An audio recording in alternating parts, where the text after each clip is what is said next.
Confessions 8. The one was the heaven of heavens, which belongs to you, O Lord. The other was the earth, which you gave to the children of men, the world which they could see and touch. But it was not yet like the world which we now see and touch. It was invisible and without form. It was a great chasm over which there was no light. In other words, darkness reigned over its depths, which means that the darkness above it was denser even than the darkness in the depths of the sea. For even in its deepest parts, the ocean which we can now see has its own kind of light, discernible to fish and the living creatures that crawl upon the seabed. But in those days the whole world was little more than nothing, because it was still entirely formless. Yet by now it was something to which form could be added. For you, O Lord, made the world from formless matter, which you created out of nothing. This matter was itself almost nothing, but from it you made all the mighty things which are so wonderful to us. The sky above us, this great work of wonder, you made on the second day, after you had created light on the first.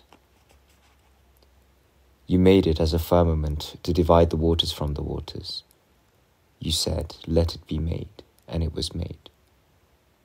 This firmament you called heaven, which means not the heaven of heavens, but the heaven above our earth and sea. On the third day you made the earth and the sea by giving visible form to that formless matter which you had created before the first day. You had made a heaven too before the first day, because we are told that in the beginning you made heaven and earth. But this was the heaven of our heaven, and the earth which you had made before the first day was that formless matter. This must be so, because we are told that it was invisible and without form, and darkness reigned over the deep. It was from this invisible and formless earth, this utter formlessness, this next to nothing, that you were to make all the things of which our changing world consists.